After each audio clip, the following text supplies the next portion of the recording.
Hello everyone, আসসালামু আলাইকুম। কেমন আছেন সবাই? আই হোপ সবাই অনেক বেশি ভালো আছেন, সুস্থ আছেন। আমরাও আলহামদুলিল্লাহ ভালো আছি। নতুন দিনে নতুন আরেকটি ডেইলি ব্লগ নিয়ে চলে আসলাম। আমি লাকি ঢাকা থেকে বলছি। আমার নতুন ভিডিওতে আপনাদের সবাইকে স্বাগত জানাই। বেশ কদিন ধরে কিন্তু আমার পেয়ারা খেতে ইচ্ছা করছিল, এজন্য সানার বাবাকে বলেছিলাম একটু পেয়ারা আনতে। তো এই যে কয়েকটা পেয়ারা এনেছে। আর এই ভিডিওটা আমি কিন্তু দুদিনের ভিডিও আপনাদের সাথে একসাথে শেয়ার করছি, যেহেতু আমি গতকাল কোনো ভিডিও আপলোড করি নাই, তো এজন্য দুই দিনের ভিডিও একসাথে শেয়ার করছি। এই ভিডিওটা হচ্ছিল রাত্রেবেলার ভিডিও। গত পরশু দিনের আমি আলু ভাজি করছিলাম। আর এই ভিডিওটা তার পরের দিনের দুপুরবেলার ভিডিও। আমি দুপুরবেলাতেই এখন যেহেতু রান্না বান্না করে নিই, তো চিন্তা করলাম যে এখানে একটু পেঁপে ভাজি করব। তো পেঁপে যেহেতু আমি ডুমডুম করেই ভাজি করি, আজকে চিন্তা করলাম যে আমি এইভাবে আর কি কুচি করে, এই যে এটার সাহায্যে আর কি এভাবে করে আমি ভাজিটা করব। যেভাবে বাজার করলে আপনার টাকা বাঁচবে, তো সেই সম্পর্কে একটু বলি। কারণ আইডিয়া যদি আপনার ভিতরে থাকে, অবশ্যই কিন্তু আপনি টাকা সেভ করতে পারবেন। আর একটা টাকাও সেভ করা মানে আপনার জন্য মহামূল্যবান। 1 টাকাকে অনেক সময় মানুষ মনে করে এটা কোনো টাকা হলো, যাই হোক অনেক সময় 1 টাকারও কিন্তু গুরুত্ব আছে। তো টাকার মূল্য সব সময়ই থাকে। আপনার সংসারে আপনি দেখবেন যে আপনার সংসারে সবথেকে মূল্যবান বা প্রয়োজনীয় মৌলিক যে জিনিসগুলো আপনার না হলেই চলবে না, প্রতিদিন যে জিনিসগুলো আপনার লাগে, তো সেইগুলাই কিন্তু প্রথমে আপনি বাজার করে নেবেন। তো আমি একটু বলি, আমার সংসারে কিন্তু আমার প্রতিদিন রান্না বান্না করতে গেলে যে জিনিসগুলো আমার সব থেকে বেশি প্রয়োজন মনে হয়, তার মধ্যে থেকে বলি যে আমার চাল, ডাল, তেল এগুলা কিন্তু আমার মৌলিক জিনিস। কারণ এগুলা ছাড়া তো আমি প্রতিদিন চলতেই পারবো না। তো চাল, ডাল, তেল, পেঁয়াজ, রসুন, হলুদ, লবণ, মরিচ এগুলা কিন্তু লাগবে। এগুলা কেনার পরে যদি টাকা বাঁচে, অবশ্যই কিন্তু আপনি সবজি কিনবেন, কারণ সবজিটা আপনার প্রথমেই লাগবে। কারণ সবজি খেয়েও কিন্তু একদিন দুদিন চালিয়ে দেওয়া যায়, মাছ মাংস না থাকলেও। যদি ঘরে আপনার মাছ মাংস না থাকে, সকালবেলার দিকে এখানে এই যে একটু খিচুড়ি রান্না করে নিয়েছি, তারপর ডিম ভাজি করেছি আর শুকনা মরিচের ভর্তা। আমরা খিচুড়ির সাথে কিন্তু শুকনা মরিচের ভর্তাটা খুব খাই, আমাদের খুবই প্রয়োজনীয়। যাই হোক, তো এখানে যে সানার বাবা কিছু বাজার করে নিয়ে এসেছে, শুকনা বাজার। তো কাঁচা মরিচের যেহেতু অনেক দাম, তো শুকনা মরিচ কিনে এনেছে। ও কিন্তু শুকনা মরিচ খায় না, বলছে যে কাঁচা মরিচের অনেক দাম, ফ্রিজে অল্পই আছে। তো অল্প আছে যেহেতু আমি অল্পই আর কি তরকারিতে দিয়ে খাচ্ছি। যাই হোক, যখন যে জিনিসের দাম বাড়বে তখন সেই জিনিসটা আমাদের একটু কম পরিমাণ করে কেনাই ভালো। তো আমিও কিন্তু সেটাই করি। আর এখানে এই যে কিছু নুডলস নিয়ে এসেছে, আমি ওকে বলছিলাম যে এই কোকোলা নুডলসগুলো নিয়ে আসবা। তো যে কথা বলছিলাম যে চাল, ডাল, তেল, চাল তো আপনার লাগবেই। তো আটা না হলেও কিন্তু আপনার চলবে, যেহেতু চাল দিয়ে আমরা ভাত রান্না করে খাই, তো চালটা কিনা আমাদের সব থেকে প্রধান জরুরি। তো তারপর হচ্ছে বলি যে সবজি কেনার পরে আপনার যদি টাকা বাঁচে বা আপনি যদি মনে করেন যে মাছ কিনতে হবে, তো তখন আপনি কিন্তু মাছ কিনতে পারেন। তো টাকার দিকে অবশ্যই তাকিয়ে দেখবেন যে অনেকেই কিন্তু ধার দেনা করে ফেলে। ধার দেনা করা কিন্তু সংসারের জন্য একদমই ভালো না। তো মাছ যদি কেনার সামর্থ্য থাকে, তো মাছ কিনে নেবেন সবজি কেনার পরে।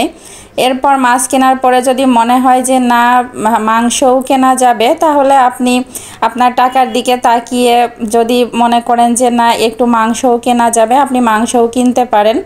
তবে অবশ্যই কিন্তু আপনি টাকার দিকে লক্ষ্য রাখবেন যে যে বাজারগুলোর কথা বললাম, এই বাজারগুলা কিন্তু আপনার নিত্যদিনেই লাগবে। কারণ এগুলার একটাও যদি আপনার না থাকে সমস্যা। তো এই মৌলিক জিনিসগুলো অবশ্যই আপনি বাজারে মানে আপনাকে কিনতে হবে। তবে সব সময় চেষ্টা করবেন যে একবারে বেশি পরিমাণ না কিনে অল্প অল্প করেই কেনার। অনেক সময় দেখা যায় যে আপনি বেশি করে কিনে টাকাটাও নষ্ট করলেন, অনেক সময় অনেক দিন ঘরে মানে অনেক জিনিসপাতি এইভাবে কিনে এনে রাখাটাও আপনার জন্য ভালো হবে না আর স্বাস্থ্যকরও না। তো যাই হোক, ছোট ফ্যামিলিদের কথা বলবো যে যারা ছোট ফ্যামিলি যাদের, তাদের আর কি অল্প অল্প করে বাজার করাটাই ভালো। প্রত্যেক মাসের বাজারটা আর কি প্রত্যেক মাসেই করে নেওয়া ভালো। অনেকে তো দেখা যায় যে একবারে 2-3 মাসের বাজার একবারে করে। তো যাই হোক, আমি কিন্তু কখনো ওরকম করি না, আমি প্রত্যেক মাসের বাজার আর কি প্রত্যেক মাসেই করে নিই। তো যাই হোক, অনেক হিসাব করে যদি আপনি চলাফেরা করেন অবশ্যই কিন্তু আপনার সংসারে টাকা বাঁচবে। বাজার করার জন্য আপনি নির্দিষ্ট একটা ফান্ড তৈরি করে নেবেন যে এই টাকার মধ্যে আপনি এই বাজারগুলো কমপ্লিট করবেন এবং সেই টাকার মধ্যেই কিন্তু কমপ্লিট করার চেষ্টা করবেন, দেখবেন আপনার টাকা অবশ্যই বাঁচবে। আমরা যদি সংসার চলাকালীন সময় যদি একটু হিসাব করে চলাফেরা করি অবশ্যই কিন্তু টাকা সেভ করা যায়। যাই হোক, এখানে ওই যে কিছু বাজার নিয়ে এসেছে, তো তেল ছিল না এখানে 2 লিটার তেল, আমরা যেহেতু সরিষার তেল খাই তো এই যে সরিষার তেল এনেছে। জিরা ছিল না, মানে আস্ত জিরা, গুঁড়া জিরা আর কি ছিল। তো এই যে আমার মেয়ে কিন্তু অনেক দুষ্টমি করছে রাত্রেবেলা, যেহেতু ভিডিওগুলো করছি, আরও রাত্রেবেলার দিকে এই বাজারগুলো এনেছে। তো আদা এনেছে, আদা চিন্তা করলাম যে কালকে আর কি ব্লেন্ডার করে নিব।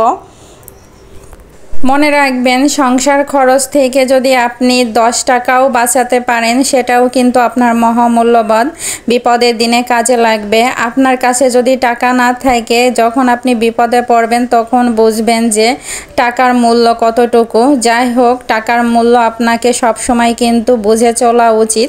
এখানে সন্ধ্যার পরে একটা আম কেটে নিয়েছি, তো আমি এখন দুজন আম খেয়ে নিব। তারপর আম খাওয়ার পরে এই যে রাত্রেবেলার দিকে ও পাঙাশ মাছ কিনে এনেছে।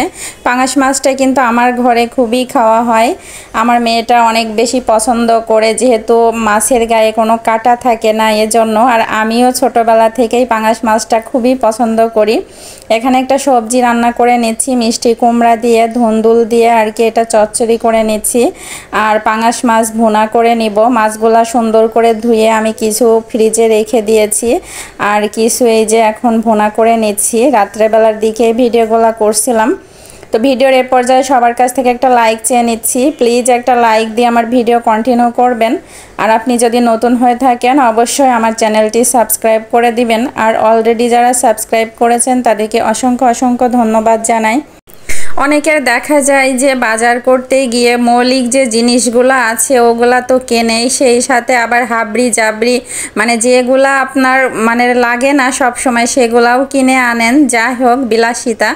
তো যাই হোক, মধ্যবিত্ত পরিবারের মানুষদের বিলাসিতা মানে কম করাই ভালো। শখ আসলে সবার জীবনেই থাকে, তবে টাকার দিকে অবশ্যই তাকিয়ে দেখতে হবে। আপনার কাছে টাকা নাই, আপনি যদি আকাশ ছোঁয়া আর কি শখ করে থাকেন তাহলে সেগুলো কিভাবে পূরণ করবেন?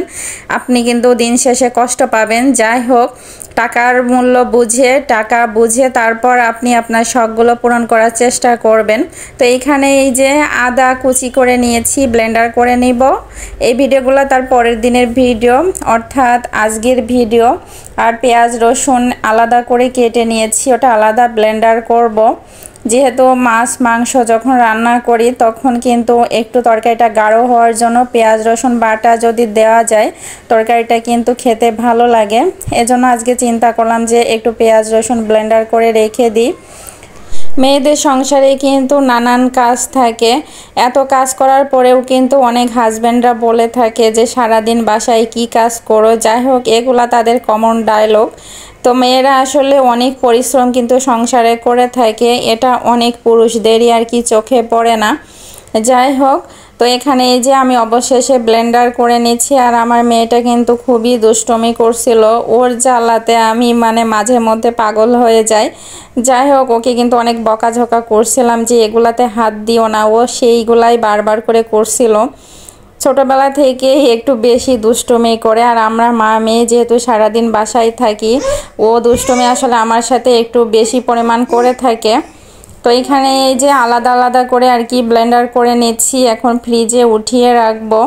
অনেক আপুদেরই দেখা যাচ্ছে স্প্যাম কমেন্টস করতে। প্লিজ আপুরা কেউ স্প্যাম কমেন্টস করবেন না, ভিডিও দেখে তারপর কমেন্টস করবেন। স্প্যাম কমেন্টসের কারণে কিন্তু চ্যানেলের অনেক বেশি ক্ষতি হয়। তো জেনে শুনে আপনি অন্যর ক্ষতিও করছেন, আবার নিজের ক্ষতিও করছেন। প্লিজ এগুলো একটু অ্যাভয়েড করে চলবেন। তো অনেক কথাই বলে ফেললাম। সবাই অনেক বেশি ভালো থাকবেন, সুস্থ থাকবেন, আর আমাদের জন্য দোয়া করবেন। পরবর্তী ভিডিও নিয়ে চলে আসবো, ততক্ষণ পর্যন্ত আল্লাহ হাফেজ, আসসালামু আলাইকুম।